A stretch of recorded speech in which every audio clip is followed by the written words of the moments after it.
Podcasting from Astrolab Studios, this is Continuum Drag, a weekly podcast where we revisit sci-fi, fantasy, and just plain weird shows that have faded from the collective consciousness and didn't quite make the impact that they intended. This week, Tekwar, episodes 9 and 10. Despite what the fuzzy thinkers say, these are just machines, folks. They can't feel, can't grow, can't learn any differently than a decent computer. And like computers, they have no rights. Why? Because you can't program a soul. Hey everybody, welcome back to Continuum Drag. And what was that, in the last episode, you had the expression from, remember there was that airport episode where the guy used that funny future expression and then you used it at the opening of the episode and I didn't catch it at all? What's real, Jordan? Yeah, what's real? What's real, Jordan? Oh, you know. It was worth it. We're glad we got there. Yeah. What's real? Well, it's another exciting week of Tekwar. I hope you've strapped into your seats for this one. Yeah. It's going to be more of the same. That's More not true. This is a pretty great week in that we're getting into the worlds of both androids and prostitution. I would Tekwar. say off the bat, I thought these episodes were at a higher level than the previous few. No, well, there you go. I think you're coming in on a high note. Yeah. Well, I'm not really. I'm really grumpy, but the episodes themselves were better. Those really cheer you up to talk about them. Yeah. Yeah. I understand you have a segment for us. Yeah. Well, I thought we could do a quick little game. I guess is the best way to call it, which is I've very cleverly called it marry, kiss gently on a mission, or send to the freezer. Because those seem to be the three things that happen constantly, except for actually no one's got married yet on this show. MKF. Yeah. Yeah. Marry, kiss, freezer. Yeah, marry, kiss, freezer. So I would say if we're doing this, round one. Oh, we're doing this. Okay, so round one, we can each pick who is going to be. Your choices are Bascom, Cardigan, Nika. Tough choices, Jordan. I mean, Bascom is hasn't been around much. Is kind of a bad boss. Yeah, he's a very bad boss. But Jake is kind of an awful person for the most part. And Nika, I don't know. I don't know enough about Nika, really. All right, let me see if I can do this. All right, marry. I think I'm going to marry Bascom. I think that's okay. Mm-hmm. I think I like that he's an absentee husband. That's good for me. Get my own free time. I think I'll kiss Nika. She's a bit mouthy, but that's okay. I like a little sass. Sass. That's good. I think you meant she's a little bit mouthy in terms of the kissing. Oh, yeah. She uses her whole mouth. Her whole mouth. And I think that only leaves Cardigan to go back to the freezer where he belongs. Well, here's the thing. I felt exactly the same way. Bascom's got the money, so I'm marrying him. Nika, whatever, I guess. She can, find some torrents of some TV shows for us to watch, so we can kiss while that's happening, and then Jake back to the freezer where he belongs. Oh, Jake, so unloved. So, okay. So round two, Bascom, Nika, Sid. Well, I mean, I'm marrying Sid for sure. I love Sid. Now I got to decide of the two from before who I would send to the freezer. I'm going to send Nika to the freezer. Shatner, I mean, he may have killed his wife, but he's got those soft lips. I'd be pretty similar, except I'd still marry Bascom. I'd kiss Sid and send Nika to the freezer. Was that yours? Is that the same order? No. I married Sid. But that does mean that for round Bascom. 3, we have the same people still. So the choice is Bascom, Sid, Beth. Remember Beth? She was there for a couple episodes and then disappeared. And again, marry, kiss gently on a mission, or send to the freezer. All right. I'm going to marry Beth because she's level-headed. Yeah, until when she takes jobs that she just meets someone for a day who gives her a free dress, and then she takes a job that's not too level-headed. She has at least 1 degree in science, possibly more. She seems like an all-around nice person. I'm going to kiss Sid because I didn't get to kiss him last time, but oh man, I want a little kiss on Sid's lips there. And Bascom, get in there with Jake and Nika. You're in the freezer. I think this is the first one we really disagree on. Really? Yeah. Sid to the freezer. What? Yeah, I'm still marrying Bascom. Why would you send Sid to the freezer? No, he's not any good for anything. He's already dead in the show. He's done. So is Beth and probably Bascom. We haven't seen him. Yeah, fair enough. Bascom could be dead. He could be dead in his office right now, but no one's bothered to check on him. All right, Sid Freezer. Yeah, Sid Freezer, Mary, Bascom, kiss Beth. All right. All right. She's wearing her little negligee she wore in that episode, I guess. And Bascom's still wearing that suit. Okay, final round. So we've got, for you, it would be Sid, Beth, or Houston. I think it's still Mary. Maybe I'll switch it. Maybe I'll switch it back. I'm gonna marry Sid again. I'm a big Sid fan. Yeah, I can tell that. I love Sid. It's getting gross. Kiss Beth, and Houston to the freezer. She's just female Jake. Yeah, I think I would. I think probably mine. I'd send Bascom back to the freezer this round. After marrying him so many times. I've married him so many times. I'm like, all right, I'm done with you now. To the freezer. I'll see you in 100 years for your non-punishment. Anyways, that's Wait. What about Houston? Oh, I don't know. Who don't I have? Houston. I don't know. I'll kiss Houston, and who else is there? Beth. I'll marry Beth. Why not? She's got a nice apartment. Great. This has been fantastic. It's been very well thought out on both our ends. Well, that was fun. Thanks for putting that together, Jordan. Little Mary Freezer kiss. Yeah. It's kiss gently though. Get it right. All right, Jordan. Let's get in to episode 9 of Tekwar, Deadline. All right. What's the synopsis? Winger is attacked by someone that steals his CRU. Without it, he has 18 hours until he dies, because he cannot replace it due to a new law.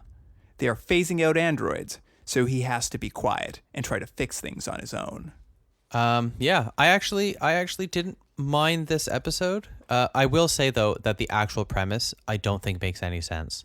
For the amount of effort it would have been to create androids and to give them specific professions and everything else that would be involved in that, and then someone goes, "Yeah, I think we're gonna get rid of them." That's not gonna happen. That'd be like creating a car and then saying after 10 years of having cars, I think we're gonna get rid of them all. It's not gonna happen. Society's changed now. Forget it. It is. Well, I will get into this quite a bit, but like, first of all, they introduced the idea there are androids. I know. Which, by the way, I almost want to give Tekwar credit that we've had this guy, old forehead, walking around for almost 10 episodes now, and in episode 9 they finally tell you what he is. I actually was going back and I look at our first episode. We had a rather long discussion of what he was, and you said at one point, he's kind of acting a little robotic, but we discussed if he was an alien or not. He's not an alien, he's a robot. I mean, at this point, I had thought he was like genetically engineered or something. Right. That's as far as I'd gotten. But very quickly in this episode, like it starts off at City Street at night.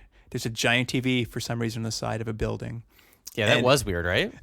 And it's showing a like Fox News style broadcast of Gerald Rhodes, The Last Word. Yeah.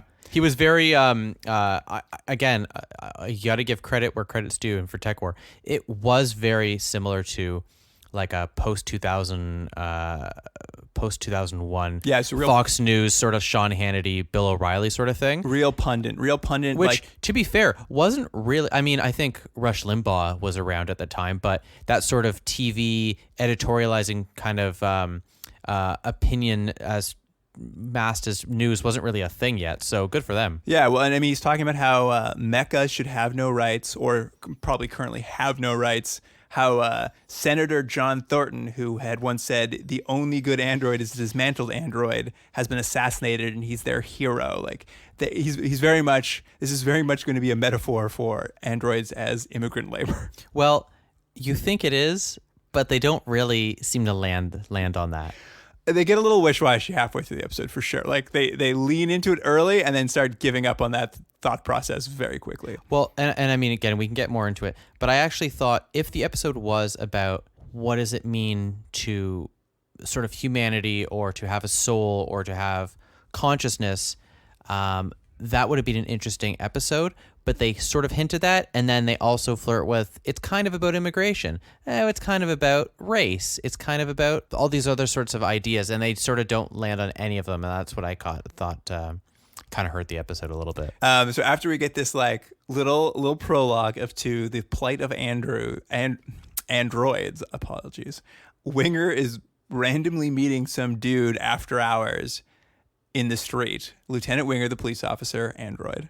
They attack him, throw him into a power box where he's electrocuted, and then like Data style push a button in the back of his head and like pull a chip out of his brain. I love that actually though. I have a real affinity for science fiction shows that show robots, and the inside of robots is just like lights and cables and wires and things, because it makes no sense, but it just looks better than, you know. It was a good effect when they I liked it. When they took the chip out of his head. It was pretty good. It was all a lot to take in, since it was the first time I was discovering he was an android. I was like, whoa, this is crazy. Also, I'm pretty sure he got a haircut. Oh, he might have. He had longer hair earlier. I'm almost positive. Well, now that he's like kind of a regular. Yeah, and he always wears that same yellow turtleneck. Huh? He never changes it Well, up. he's an android, doesn't he? It might be part of his body. Right. Oh, fair enough. Yeah. He might not have any like. It might just be wires under that turtleneck. Yeah. Right. Yeah. Don't spend all the money on the extra skin. Just do his hands and face. That's it. We'll cover it with a turtleneck. No one will know.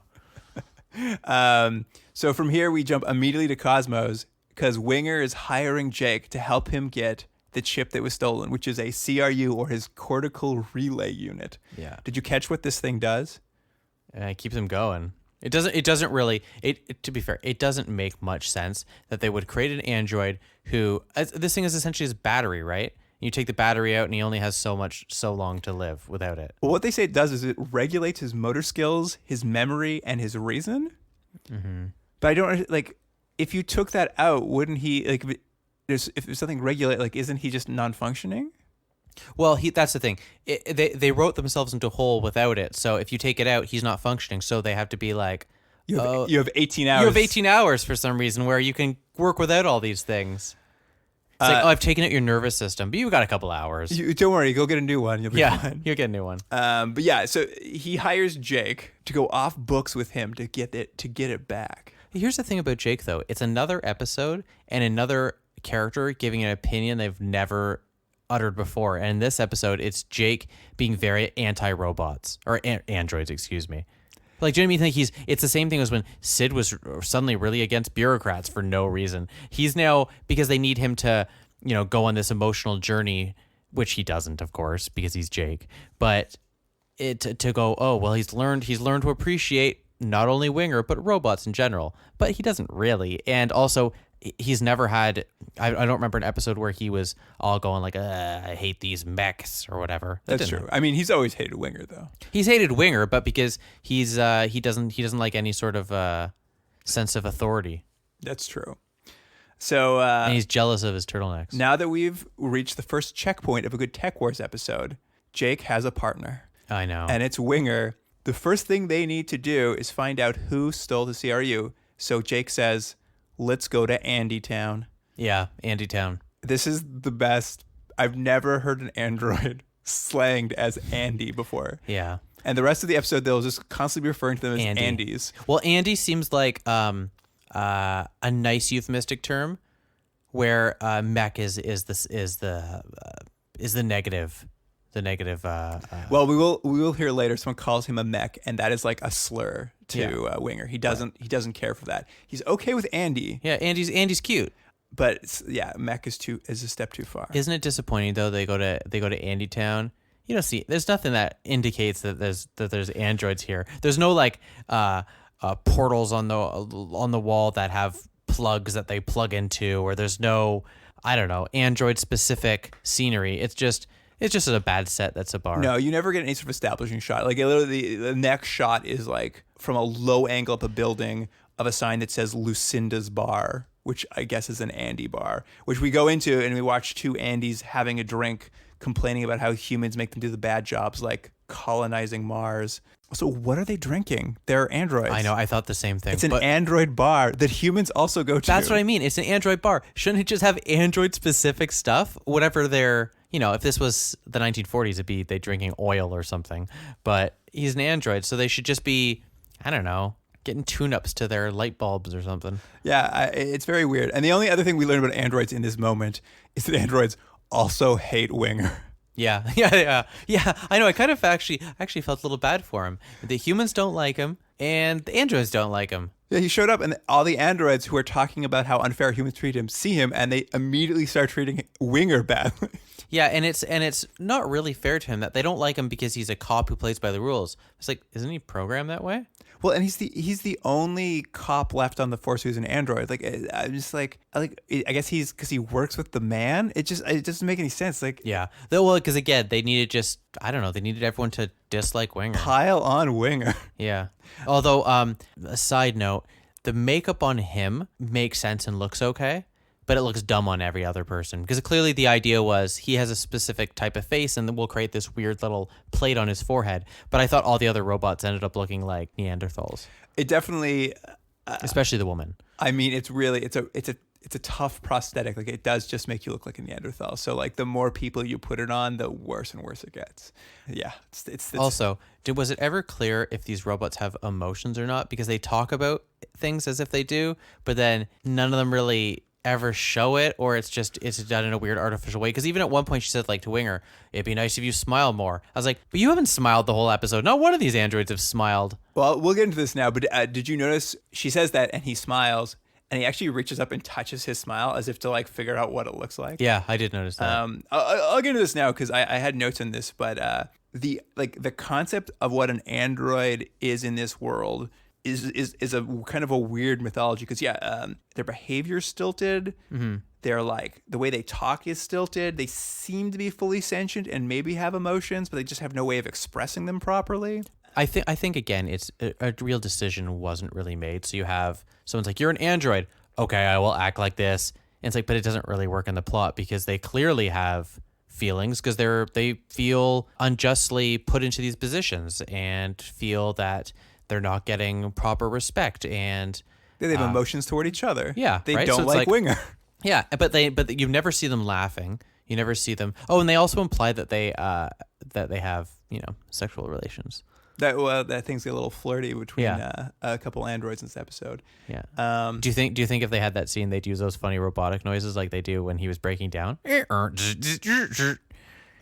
hope so. I hope that was in the Bible. Yeah. The They clearly did not have a Bible for this. The other thing that I thought was interesting about their choice for how androids in this world exist. Most of science fiction, when there's an android, they have like the ability to self-diagnostic or understand their interior workings. Like they can like take care of themselves. Mm-hmm. Literally in this episode, they have to go into one of the androids' bodies, and one of the androids is like, I don't know what's in there. I don't know how that works. Like they literally seem to have like no concept of them, like their internal structure. But Winger did know he had a tracking device on his leg. Yeah, but it wasn't because he like could run a diagnostic. It just felt like maybe he found it one day while touching his leg. Right. Because like the woman was just The same way he touched his mouth when he was smiling. He's like, my knee moved. That's weird. Let me feel it. Like Lucinda, the other android, like she explicitly states like she can't go cut into him because she has no idea what their interiors look like. Normally, you'd expect them to have full diagnostics. Well, another point, and you might have already had this in your notes, but it's also odd that androids have been created, but they've been created for specific jobs, but they still give them all of the qualities and characteristics of a human. So it's like, well, why bother? Yeah. If you're creating an android who's literally just going to sweep up all day, why does he need to be able to even speak, or why does he need to be able to go get a drink at the Andy bar? Do you know what I mean? Like it doesn't quite add up, and Yeah. maybe again I'm overthinking it too much, which I'm probably in because it's Tekwar. But it's funny to introduce a concept and seemingly give very little thought behind it. That is just what I found interesting about the androids of this world. Like they're such complicated creatures given terrible jobs. Yeah. Who don't really understand anything about themselves, but they have like emotions and strong feelings of injustice. It's very weird. Yeah. So where we are right now, I think, as we just went on a bit of a little tangent, they've gone to the bar. Yeah. Lucinda basically owes Jake a favor, the android owner of the bar, because Jake helped her get a blue card, which I assume is like a green card or something for androids to work. Yeah, that's what they implied. And she says, hey, you should go to Ziegler Manufacturing or the robots where the Andys work, because there's a guy there who's also looking for a CRU. So Jake and Winger move off to this like factory where they bump into Rhodes, who's hanging out trying to like catch robot workers and to harass them for his TV show or something. What we get to learn here, though, is 3 slurs for robots. Oh, yeah? What were those? Mech, Right. which Winger takes offense to. Hardbacks, like a wetback, but an android. Right. And then he calls them undocumented, but that's like they're not. Well, again, they're sort of playing with this, with an idea of maybe they're making a comment on immigration, but probably not. And we also learn here that Winger is in charge of the senator's assassination case. He's just a local cop. A senator dies, you don't give one guy on the town police force the job of like finding out who killed the senator. I don't know. Spoiler alert for the next episode, but maybe it's this Parker.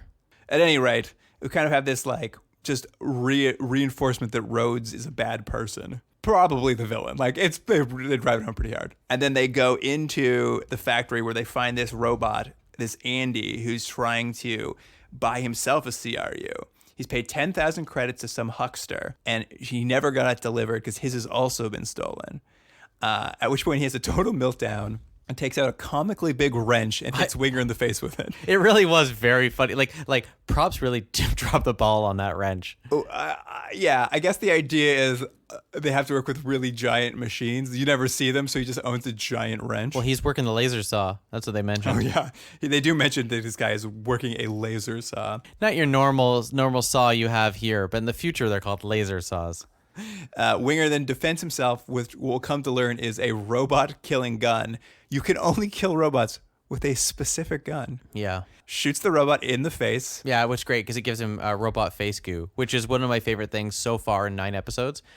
The scene of him turning over with his face goo was one of my favorite things. No, it is great. They have like an animatronic head on the ground, and as it turns over, it's like his skin is melted off, and there's just spaghetti pouring out of his face. Great. It's great. So gross and so awesome. Yeah, the show would greatly benefit from more scenes like this. I'd love to see that happen to Jake. And basically, they now are like, okay, we need to find out who this woman who is supposed to sell this guy's CRU is. This is a total pointless tangent, but I'm going to bring it up for 2 reasons. Winger gives Jake his gun and tells Jake to kill him if he goes crazy, like the guy at the factory. They go to this huckster.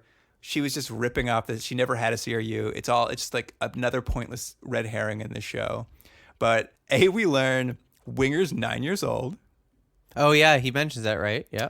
And B, in some random line of dialogue that never comes up again about someone who may know something, that it's all pointless. But Jake immediately is just like, I know that guy. He died 6 months ago. He like knows it so fast. Like this random guy that gets mentioned. At this point, I'm starting to wonder, is Jake and Andy? Oh, I think it's unlikely. And the reason I think it's unlikely is that would be too interesting a turn for Tekwar. I mean, that would be something if at the end of the show you go, oh, wow, Jake was an android the whole time? He went to the freezer. His body died.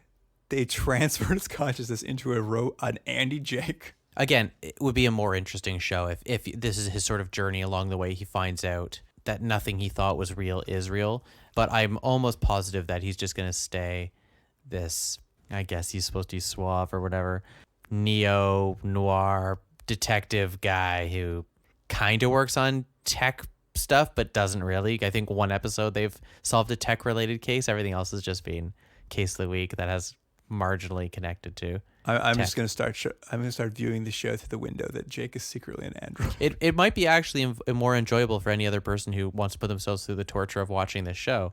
I'm going to also, what can I plan? I'm going to pretend that it's all a dream from Johnny Marbles. What was that guy in the first episode? Johnny Marbles? Dollar? Marty Dollar? Marty Dollar, that was the one. It's all his dream. What a terrible dream. Yeah, in his life, he's married to Beth, and he's dreamt this whole thing. At the very end of the episode, it's going to be like Bob Newhart. He's going to wake up and go, oh, you wouldn't believe what my dream was. And I dreamt about this not very good show where this guy solves kind of tech-related crimes. Anyway, they like turn around and go back to Lucinda's bar where she's getting trouble from a bunch of human supremacists who are at her bar having a drink. Yeah. But Human supremacists. To be fair, she's also showing Rhodes' show at her bar that's like shouting down androids, and so she's got a bunch of like pro-human sympathizers drinking in her bar watching it. I'm just like, but they're also way too excited for what, like, They're just watching a normal show, and you would think they're watching, a basketball game or something. They're cheering and they're throwing stuff. They're super excited. It's like they're just watching some guy talk. Even if they're really into what he's saying, they wouldn't be reacting that way. But it is funny that you think she would just keep it to some, I don't know, Andy positive programming on her bar, but In her Andy bar. in her Andy bar. And also, why would they go to that bar? A whole thing, like it was just they needed a scene to happen because Jake and Winger show up. They beat them up very quickly. And I have to say, I have two quick notes. One, I actually kind of like the combo of Winger and Cardigan. And if that was the show, like a partnership, I think it has a bit of an interesting dynamic. Except, in classic Jake fashion, the partner never really needs Jake. Jake's always running around, but he doesn't actually do anything, or he's not terribly effective. Like Winger has gone to him to get help, to help discover who stole this CRU chip, but he doesn't need Jake there. He could go do this all by himself. Yeah, Like, Jake's providing nothing. He's providing nothing. So it's like, why are you even paying whatever Jake's stupid outlandish fee is, so he can come around and then be not very nice to you the entire time? Yeah. I mean, anyway, it's ridiculous. They're back at Lucinda's bar, at which point Lucinda offers another explanation. Like, she sent them on this first goose chase, and now she's like, oh, well, what if that Ziegler guy who runs the factory, I don't know, maybe he's taking the CRUs to stop robot activists because he uses robot labor at his factory. Like, I just like, okay, I guess we'll just try this string now. But on the plus side, we're now getting another sort of new trend in these episodes. Halfway through the episode, Houston shows up. I know. And I know. It's so funny. She just keeps coming by. But it's like, I wonder what excuse she's going to use for her boss. Because last time it was like, well, Sid died. This person she tangentially knew, and she's going to take time off work. What I'm saying is she's the worst cop ever. Well, here's the thing I wanted to bring up. When we first saw her, she was taking over for that task force that got the I powers. know. And I thought she was like a government agent. That is what they implied, and now she's just a cop. She's the same as Winger. She's just another cop. Yeah, and she also doesn't like androids. Yeah, she's there to take Winger in, basically. Yeah, because he's gone rogue. So she's gonna take Winger in. Lucinda can't stand for that because she has the hots now for Winger. So she pulls a gun. Yeah, she changed her tune real quick, apropos of nothing. And Tekwar, for the first time ever, doubles down, and we get exponential partners. Houston and Jake break off in a partnership, and Winger and Lucinda break off. We've got two competing partner teams. Yeah, I didn't realize that. You're right. They love partners on this show. You can't go anywhere without a partner. Well, It's you not need safe. someone to talk to. They need someone to give dialogue to someone else. How are you going to cross the street if you don't hold someone's hand? Yeah. So this does not last for very long. We kind of have this dueling partners scenes where we get into the idea that Winger has a tracking device in his leg. Jake finds out when they're going to track him with it, and suddenly he's upset that the police force would track a robot. Winger kind of has a bit of an existential crisis halfway through the episode. They get the tracker out of his leg, and Lucinda gives it to this Andy we've seen a couple times. I guess he's like leading a android resistance, and they're like, "Can you help us?" So he takes the tracker, he walks it back to Lucinda's bar, and basically plants it on this other android who we learn is a runaway android. He ran away from his owners, so I guess it's now a slave metaphor. Well, it was funny because it's two things that I think they happened in succession, which was Lucinda gives the guy the chip to hide, and he's like, "Yeah, I'll take it. I'll put it far away," and he takes it all of 10 feet to dispose of it, and then she says, "I can't come back to my bar. I don't know when I'm going to be back." The answer is 2 minutes from now. She goes back to her bar almost immediately. It becomes quite clear quite quickly this resistance fighter android guy they're relying on. As soon as he drops off the thing, he also just calls Lucinda on the phone and is like, "Oh, by the way, I heard that that Ziegler guy runs the factory. He killed the senator, and he took Winger's CRU chip. You should go there." Yeah. So it's this is obviously a setup. So they head over there, and they break into the factory. They break into the safe, and Winger finds his chip, and it's dead. It's broken. His last hope is gone. So he starts smashing the guy's office up, and then he calls them on the phone and says, "Get down here. I need to talk to you." So he calls the owner and asks him to come down to the factory. Well, a couple notes. One, Seidler has a real good Bill Cosby sweater on, and which I guess you probably can't joke about anymore. Thanks a lot, Bill Cosby. And the other thing was Winger makes a point that he doesn't want to get a new CRU off of the black market, which is apparently available because it's illegal and blah blah blah. But my point was, okay, so it's illegal, and I know he plays things by the book, but why limit himself to 18 hours? Does he not want to survive? He could always just get one on the black market, put it in his head, and take some extra time and go find the chip and then take it back out. And it's like, what is it? What's the big deal? He doesn't have to keep it. It's like, oh, you've been given a diagnosis for cancer. You could take some medication and you'll live 3 years, or don't take the medication and you'll live 2 days. Yeah, I think I'll take my chance with the 2 days. It's like, well, you're an idiot. He morally won't stand for it. That illegal drug he could easily get. Yeah, it's stupid. It is silly. Like, he's an idiot. He's just too good a cop. Classic Mac, am I right? Meanwhile, basically, Jake in Houston find the tracking device with this runaway robot who attacks them because he thinks they are going to take him away for being a runaway robot. And Jake just electrocutes him. Right. It seems really cruel what Jake does to him, considering it's all a misunderstanding. But essentially, Lucinda walks out on Winger, who's called this Ziegler guy to show up, just walks back to her bar, finds them standing over this half dead robot, and she's like, oh yeah, Winger? Yeah, he's just over at that factory. Yeah, I know. Yeah. Just they've separated them for all of 10 minutes for no reason. Yeah. It's classic Tekwar. Anyway, this leads into the big final conflict of the show, where Winger's now got Ziegler at gunpoint. He's lecturing him on android rights and how dare he treat androids this way. Hit a real turn. And Jake shows up, and then Jake shows up and he gives Winger a speech about friends and enemies and how he may not like Winger for being a too by the book cop, but it's because he's that, not because he hates him because he's a robot. He hates him because he's just too good a cop. So it's like I don't hate you because you're ethnicity. I hate you because you're a douchebag. Yeah, I mean that's basically the speech. While he's giving that, Ziegler just kind of walks away. He just wanders off. Winger's so distracted by the speech, Ziegler kind of toddles away. And if you're wondering what happened to Houston during all of this, we cut away and she's wandering the factory randomly, where she bumps into Rhodes and his cameraman, who are also wandering the factory. And she just the cameraman turns to her and just knocks her the fuck out. I know. It didn't take any effort on his part. Also, did you notice that the camera guy just has the camera's just glasses? Yeah, glasses, and they got a little microphone with it. They just wear a headset and there's just a little tiny camera on the side of his face. Yeah, it was good. It's remember when Google put out those glasses? Yeah, they thought they're gonna revolutionize things. That was an E&G camera in 2045. Just a Google Glass. So Jake has stopped Winger from killing this man. And of course, Rhodes reveals himself and his plan that he had killed the senator. And this was all some sort of plan to get Winger on camera killing Ziegler so that he could either A, get better ratings, or B, he wanted to run for the senator's office. It's not clear. Yeah. And also, it was a long way to go. Oh, you just needed to have Winger shoot someone. It just seemed like I don't know how foolproof this plan was. That he was already a popular right-wing media candidate.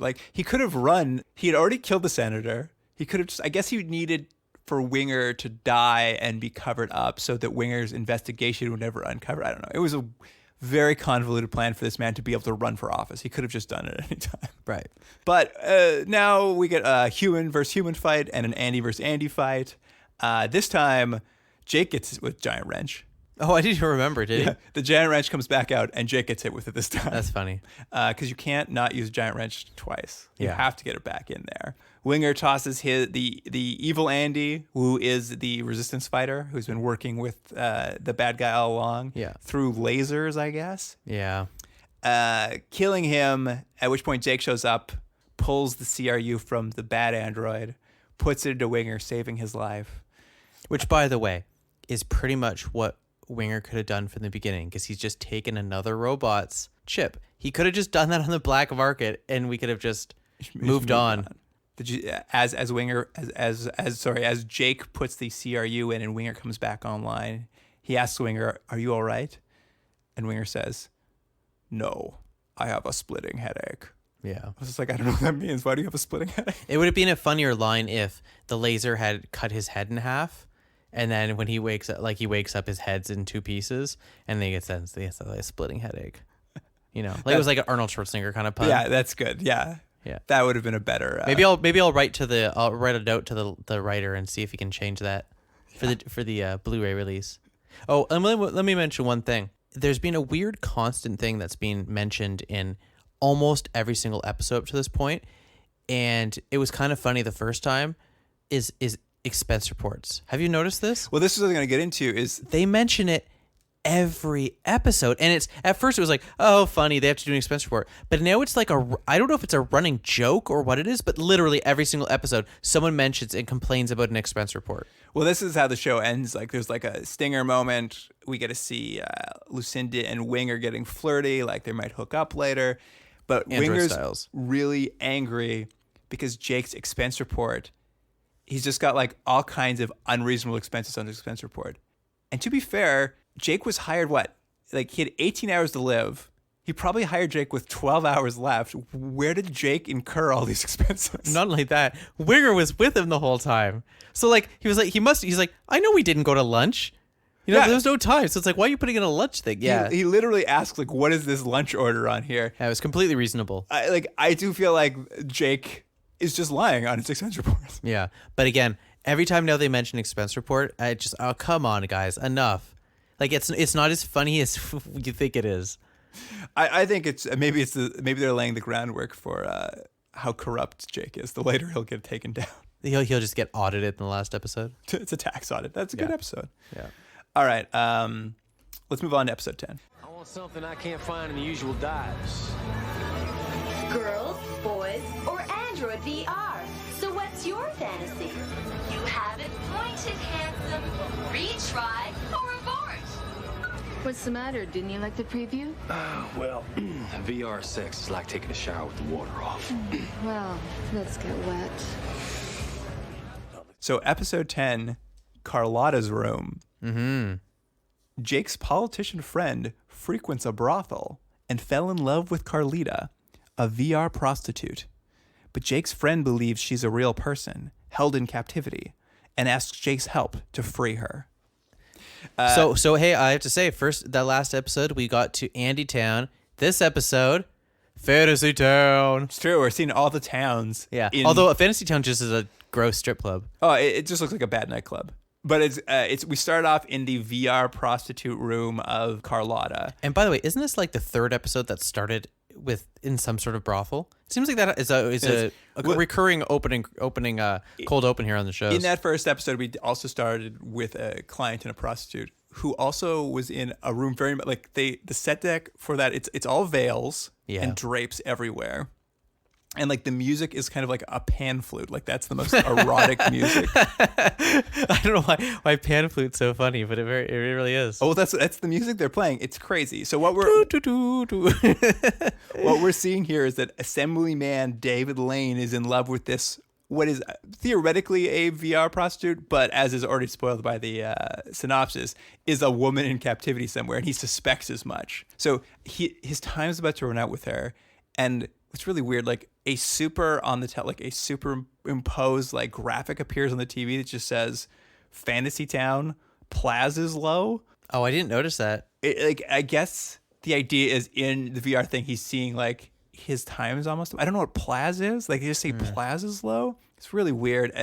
And if it were in VR, like it's just showing up on my TV set like that. Like it's not like this guy is seeing it or even acknowledging that it's there. It's like as if they're like, we need some sort of reason to get him out of here. Just put a super up that says his Plaza's low. So as he comes out of VR, Assemblyman Lane is confronted by the madam who's like, I'm going to blackmail you into voting for this cyber property law you have a vote coming up for. Or I guess I'll kill the VR Carlotta woman. Well, the implication is this technology, whatever it might be, this VR, is so much more realistic than normal VR, correct? That's what they keep sort of implying, that while people are very addicted to going into these VR worlds, there is something less than real about it because they say at this point, like, you can smell her and touch her, which I assume you can do in the normal VR, but whatever. They imply that this is a Well, I guess the more way realistic. The way she behaves isn't computer-like. Although they do mention that this VR brothel, although I think it's a brothel with VR capabilities. They do mention that they have Philorama chips in their VR. I did laugh at that, yeah. So you're right. There is a little more to it, but then I think even with Carlotta, I think the feeling of her is that she feels more real than maybe a computer-generated program. It's weird. Like the threat is odd. The whole thing is a weird way to kick off the show. But let me ask you about this VR technology. So you put on your little headset, and I noticed that this one has a little nose thing too. Oh, this is the first time I noticed that too. Yeah, so you Jake can adjusts the hose to the nose so you get the smells. Which in is VR. pretty good. That's a good little detail. But what we've seen before when they were in the video game, Jake and his kid were in the video game, they were actually fighting. So are you actually like removing your clothes and having sex with this woman? Because if so, if someone was, let's say that's the case in a VR, if someone was just watching you in this room, are they just seeing you like hump in the air, like your weird naked body? Do you know what I mean? I think that everything we've seen about VR so far says yes. Says that's exactly Okay, that's what I happens. thought. Now here's my follow-up question, and it's a little gross, but what is happening? Because this was actually a thought in Star Trek: The Next Generation, where they had the holodeck, because they always implied that Barclay was going into the holodeck and he was having sex with the other people. But what happens when you turn the program off? Like, what happens to your bodily fluids, as it were? Is it just on the ground? Well, I will say in Tekwar so far, all the scenes have been very chaste. No one's even got Right. remotely close to having their like. That's what I mean. I know, because you know why? Because someone in the room was like, guys, what are we gonna do here? Like, they always just get to the point where like, we love Carlotta, but she just does a lot of like, I think she dances with Jake, and they kind of like, there's a lot of rubbing up against each other and sitting on beds and then talking, but nothing happens. Well, even with the assemblyman, like it does look very like it looks like a courtship more than anything. Like, Right. This brothel is very PG. Yeah. There is one topless woman though, like a hologram woman, but you only see her from the back. Did you notice that? I did notice. I didn't notice that. She dances with Jake, and he's all like, "Yeah." Well, let's get into this because let's bring Jake into this episode. Basically, the assemblyman goes to Cosmos because he's like, Jake, I need your help. I know Carlotta's more than she seems. You got to help me. I don't want to get blackmailed into voting for this thing.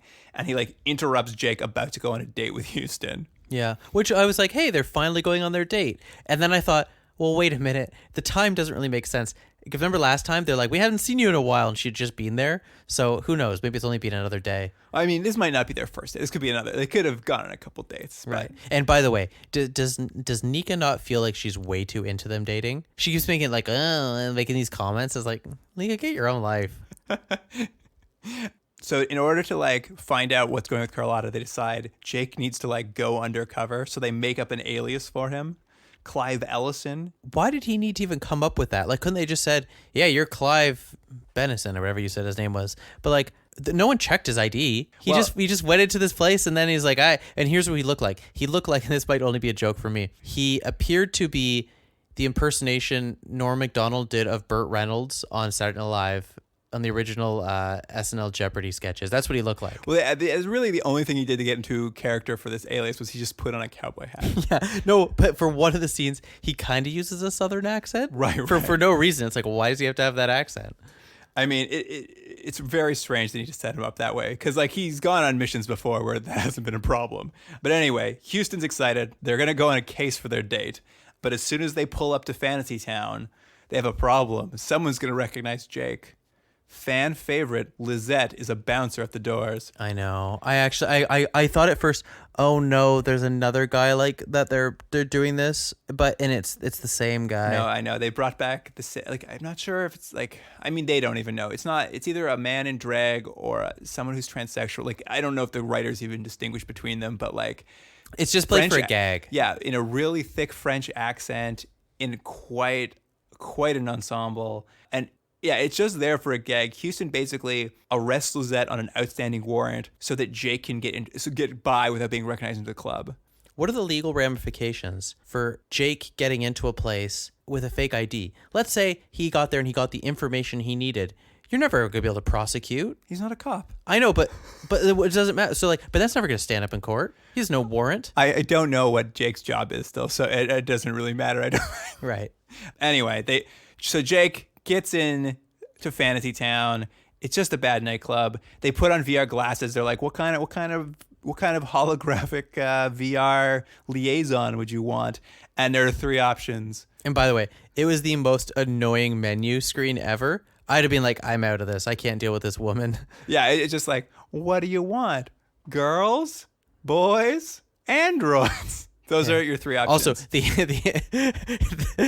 the android was very unattractive, so I don't think anyone was picking androids. I don't know if you noticed. I was like, oh, no one wants that it android. doesn't help that they have that horrible forehead like plate on them that makes them look like a Neanderthal. It's really awful. Right. And also, why do they have to refer to like the other, like it's girls or boy? Can't it be like men and women? Like it just feels like that's your problem with it. Feels real gross. Like the whole place felt real gross. Well, it could have been like men, women, androids, children.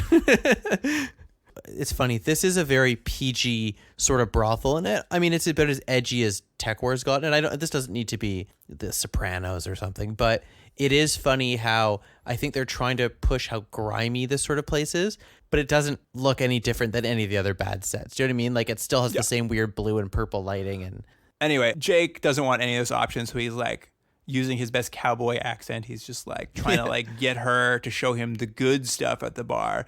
And he does what Jake does best is he pulls out his credit device and just slips her a whole bunch of credits. Yeah. As we were mentioning expense reports earlier, they mention how much Carlotta cost. It's 5,000 credits for whatever the time limit is. An hour. 5,000 credits an hour. My count, he the first one to get the test was free, but he goes back 3 times, minimum 3 times. So that's 15,000 credits, which we're led to believe is a lot of money. He hasn't been hired by anybody. Dave, his friend, is asking him to just check in on things. He's not hired officially. And then, again, spoiler alert, Dave's dead. So what is Who gets the bill? Who gets the bill for this? I have the same notes here. Like I made notes every time he went in. I'm like, that's another 5,000 credits he just spent. What did you, was 15,000? Yeah, 15,000. He spends 15,000 credits on this VR prostitute. And so he's going to have to now give this to Boscombe's accountant and go, they're like, did you just spend $15,000 on a VR prostitute? He's like, yeah, it was for a case. Which case? Well, I was out with Houston. Like, she doesn't work here. Sid died. I feel sad. Okay, we'll let you go. No, this one I really did notice. It's just like Winger's right. You are out of control on these expense reports. Yeah, he is out of control. So with this sort of tip bribe, he gets invited to Carlotta's room, where the first thing he says to her is like, he tells her she seems pretty real, and I'm like, why? You've been in here for 2 seconds. Like, what do you mean she seems pretty real? Well, that's the thing they keep doing. It's like, but all the other holograms we've seen so far, holograms, VR, whatever you call it, they all seem very real. So again, I didn't see anything that indicated she was more real. I know why, because they have to show that there is something different about this VR. But yeah. Also, Jake's real weird and creepy with her. For someone who's like trying to save someone from something, he's like super taking advantage of her, and it's creepy. This comes up again, but like I even made a note that the first time he goes in, and this will come up every time he goes in, they're working under the theory and will eventually confirm she is essentially a sex slave. Yeah. Like she's being held against her will. Granted, it's VR, she's being held against her will as a prostitute. In this first encounter, Jake kisses her while he's on a date with Houston. I know. Like, he's a real creep. He's just a piece of garbage. Yeah. And I think he kisses her every time he's in there. And he's very flirty, and it's like but you're on a case. By the end, I believe he even tells her he loves her. Yeah, I can't remember. Like I think it gets that far where like she's being held against her will to perform sexual acts on strangers. You're supposed to save her, not continue to take advantage. Yeah, he becomes one of the creepy customers. There's no line there. It's awful. And I mean, immediately after this, you're right, like his client, his buddy, the assemblyman, is killed by the madam with like she has a wrist knife that like pops out of her wrist. She stabs him to death when he won't like do what she wants or something. Yeah. I like though that she stabs him. She's like, she convinces him not to shoot her, and she's like, there's all these witnesses around, and then she just stabs him. I know. It's like okay. It's really weird because killing him serves a plot purpose, but a really weird plot purpose. It gives Houston a subplot. Because now that he's dead, Winger is put on the case. Because if a person in government is assassinated, you put Winger on the case. That's what we're discovering. Yeah. Was that 2 episodes in a row? 2 episodes, like he was supposed to investigate the senator's assassination. Right. This guy's dead now. Winger's put on the case. And Houston just like, she just wants the case. Like she keeps investigating it. Her boss chews her out and says, that's Winger's case. You have your own cases. And he was 100% right. Every time she's complaining about it, he's like, he's right. She's supposed to go pick up a witness. She skips it to harass judges who Yeah. she thinks might be involved in the case. Like The witness is probably still sitting at the airport waiting to get picked up. I really like Houston is Jake.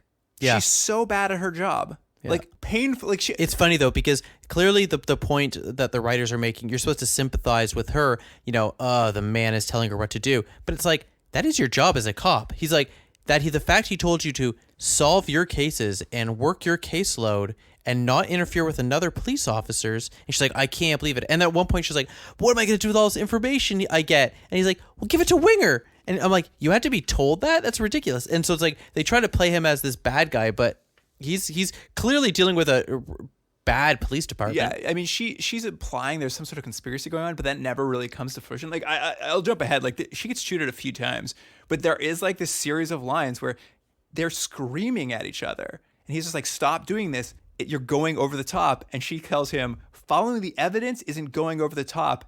And her boss says, "You've got no evidence," and she turns around and says, "Let me get some." I was like, I know. like, "You're not doing anything." I know. It's like she'd never been a police officer before.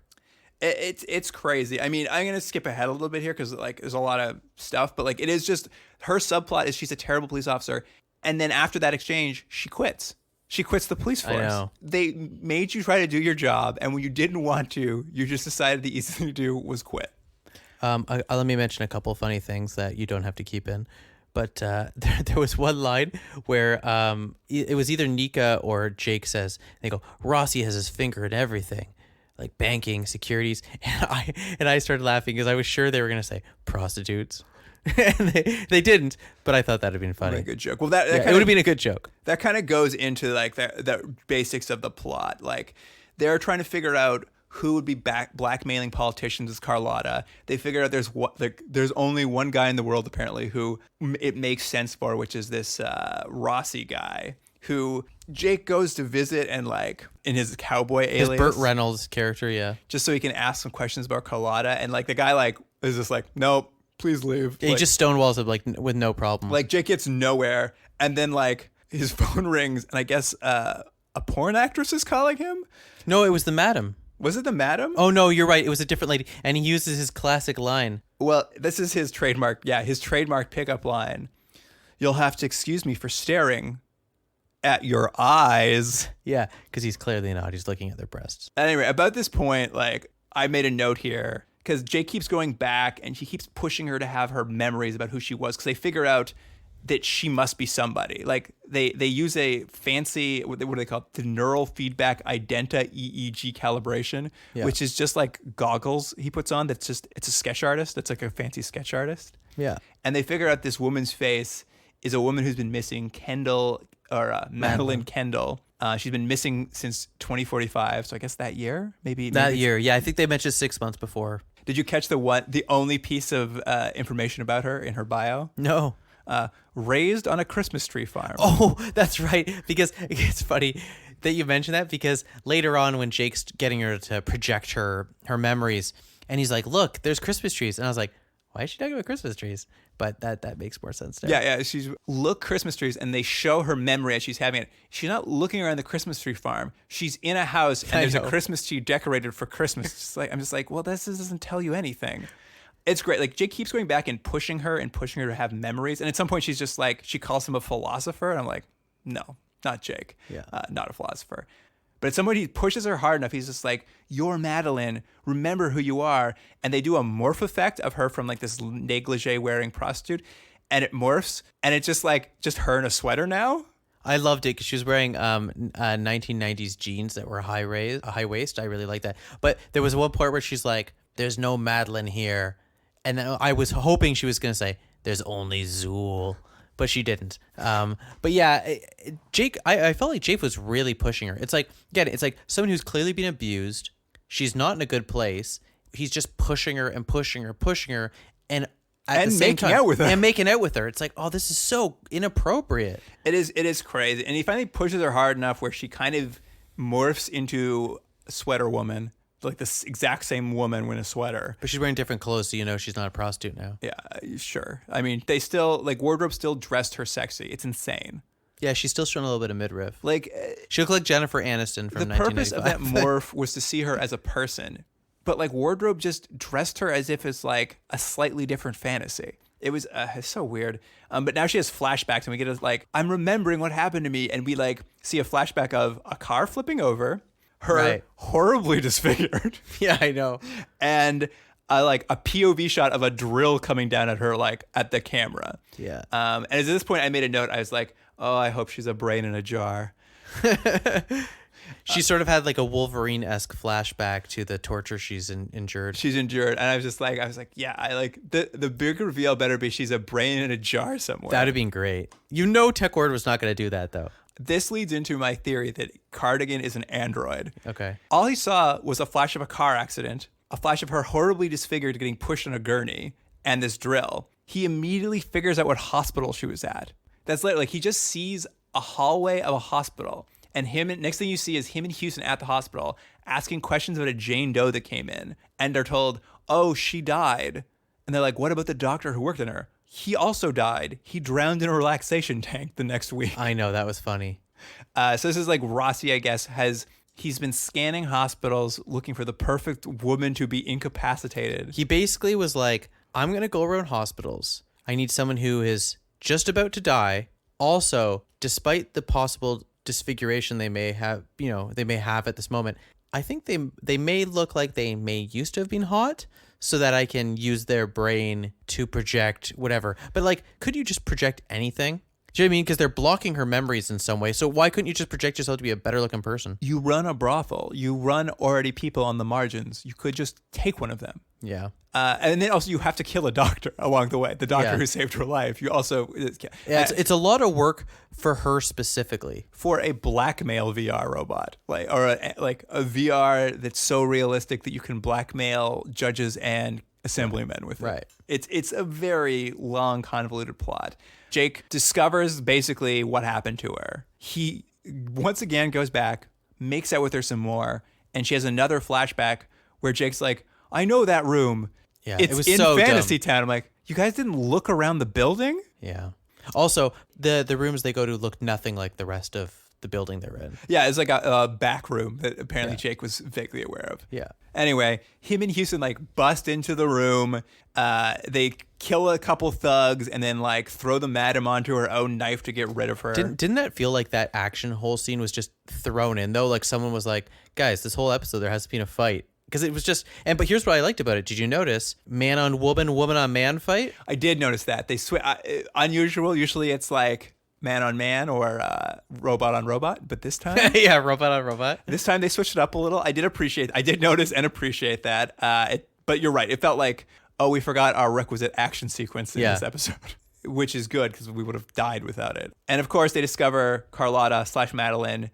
She's not a brain in a jar, sadly, but she is basically in a hyperbaric chamber with wires running out of her head. Yeah. They're basically keeping her alive just so they can So her project brain, her can live in the thing. At which point, the bad guy, the I guess brothel owner, porn mogul, Rossi appears on a screen and says, she's basically dead. I'm just going to turn off her life support now.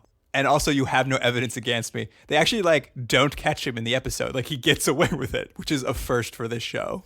He also quotes T.S. Eliot, but it doesn't make any sense why. Like he quotes The Hollow Man, but it doesn't really work at all. It just seems like that's a famous poem. Yeah, it's really weird. Like he shows up, he explains her, he unplugs her life support, and then he kind of just well, you didn't catch me, bye. And Yeah, I know. And they're like, well, we'll never catch him then. But there is a nice moment, I have to say, because she mentions that I guess she's never be able to just hold someone's hand again, and then Jake breaks the glass and holds her hand, which I actually have to say, it kind of gets ruined after, but was maybe one of the nicer moments I've seen on this show. I was like, this is actually a decently written scene calling back to something someone mentioned that makes sense. I agree, because he broke the glass and he held her hand, and I'm just like, This is kind of a nice thing because you don't know if she can feel it, but like it shows some emotion on his part.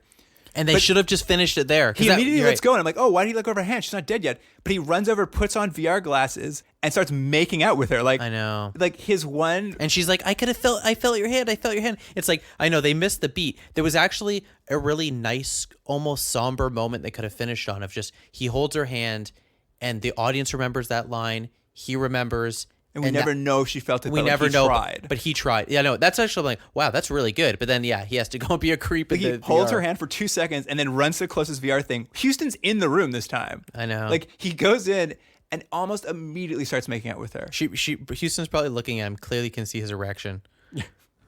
That's why I'm like, does she know what's happening? I don't know. And anyway, so she dies and Jake's a creep, and we're kind of in the aftermath. Jake he technically did this earlier, but he offers Houston a job at Cosmo, which she takes because she has no job now, and like that's just how jobs work. And again, apparently Cosmo, because Shatner's nowhere to be seen, his employees are just offering other people's jobs. This is the second time they offered Dax. Yeah, they offered Dax a job in an earlier episode. You think Boscom's just on a really long vacation? The staff are just doing whatever they want right now. I think he's dead. They're just like, hey, let's hire this lady. Yeah. I mean, Boscom's not here. What's he gonna do about it? Yeah, they're paying Jake's $15,000 prostitute bills. He's just AWOL. That must be it. So she joins, and like we close in this scene, and Jake. I'm just gonna close. Like this is the end of the scene, but Jake is so upset. He is so much more upset about this than when Sid died. Yeah, I know. He is like beyond distraught. I'm like, you barely cared when Sid died, and this woman you've been taking advantage of an entire episode. Like this is like the end of the world to you, and you're sitting next to your girlfriend.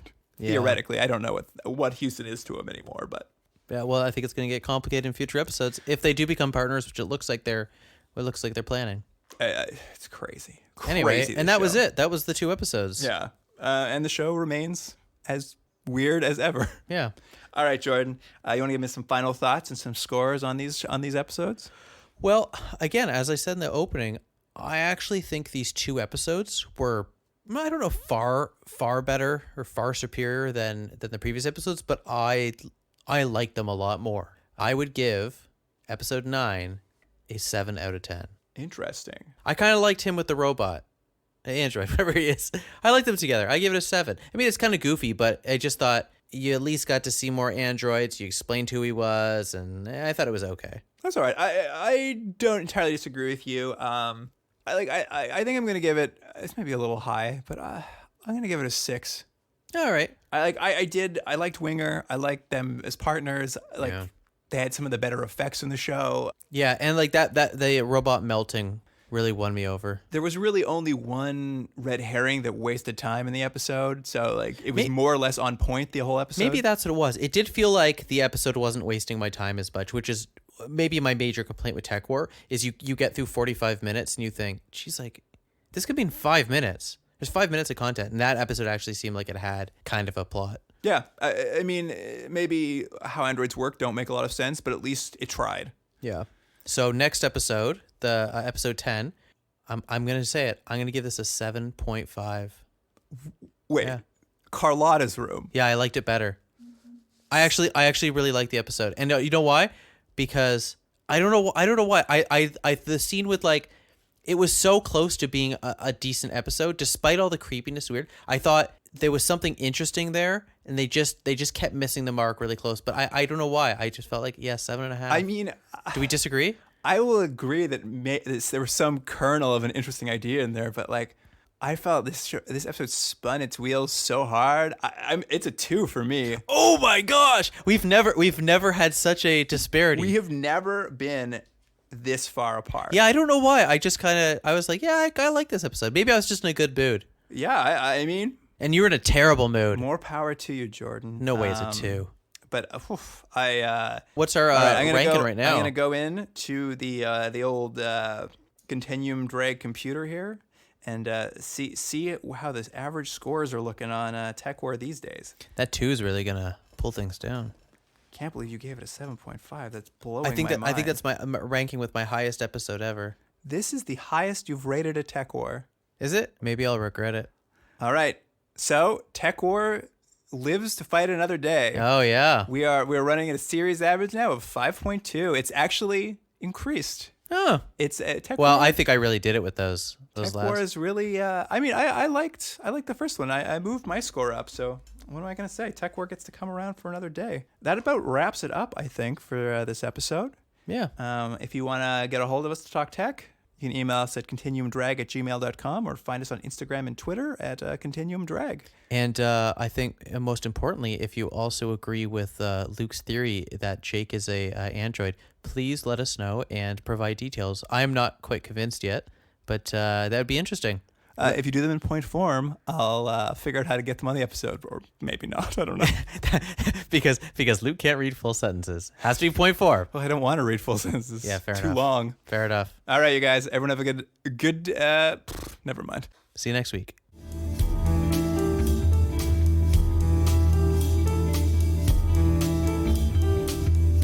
Continuum Drag is recorded at Astro Lab Studios in Toronto, Ontario. Theme music by James Ruxsiedler.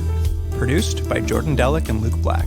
Special thanks to Adam Wheatner, Jeff Hanley, Emily Carter, and Dwayne Wright.